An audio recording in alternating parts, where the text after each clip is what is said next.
Bhagalpur station का ये platform यात्रियों से गुंजान रहा करता था, मुसाफिरों से ठसाठस भरा रहता था, लेकिन आज ये वीरान पड़ा हुआ है।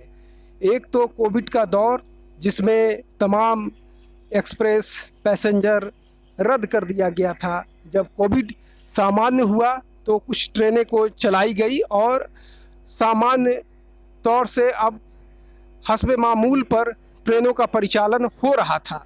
लेकिन भागलपुर में बाढ़ की विभीषिका ने ट्रेनों के पहियों को थाम लिया है। भागलपुर जमालपुर के बीच जो अप की ओर जाने वाली जो ट्रेनें हैं, वहाँ पर बरियारपुर में जो लोहा पुल है, वहाँ पर गार्डर में काफ़ी पानी चला आया है, भर गया है और गार्डर के ऊपर से पानी बह रहा है।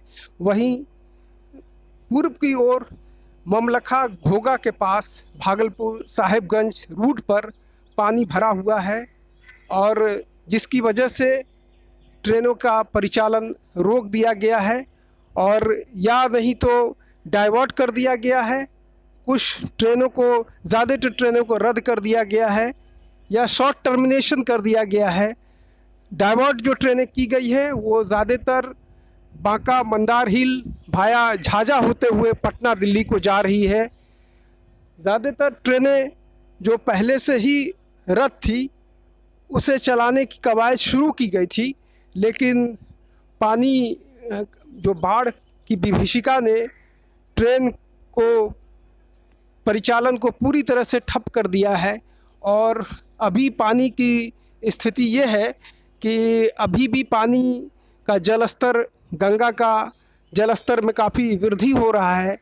तो फिलहाल ये संभावना भी नहीं दिखती है कि ट्रेनों का परिचालन कुछ दिनों में हो पाएगा। अगर पानी का स्तर कम भी हो जाता है तो पटरियों के बीच में जो मिट्टी है उसकी नमी की वजह से धंसान की भी स्थिति हो सकती है।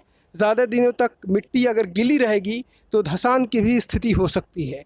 अभी फ़िलहाल ट्रेनें डायरेक्ट पटना के लिए कोई भी नहीं चल रही है, डाइवर्ट रूट से चलाया जा रहा है।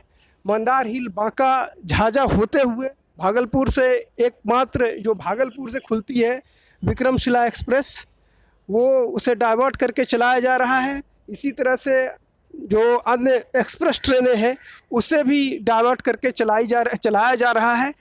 लेकिन भागलपुर साहिबगंज रूट और भागलपुर जमालपुर के बीच में जो बरियारपुर और रतनपुर का जो इलाका है, वहाँ पर काफ़ी पानी का पटरियों के बीच में दबाव है।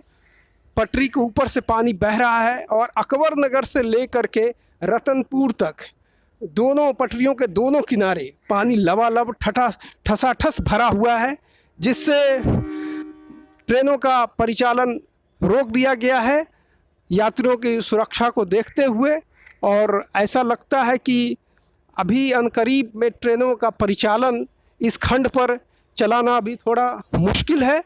अब देखना यह है कि बाढ़ का जो रौद्र रूप है वो कब थमता है और गंगा का जलस्तर कब कम होता है। इसके बाद ही ट्रेनों का परिचालन इस रेल खंड पर शुरू हो पाएगा। तो हम उम्मीद कर सकते हैं कि जल्द से जल्द ट्रेनों का परिचालन जो कोरोना के बाद एक तरह से सामान्य होने की दिशा में पटरी पर लौट आया था, तो फिर जो है रेल की पटरियों पर ट्रेनें दौड़ें, इसी उम्मीद के साथ प्लेटफॉर्म नंबर 2 से मैं सईद अनवर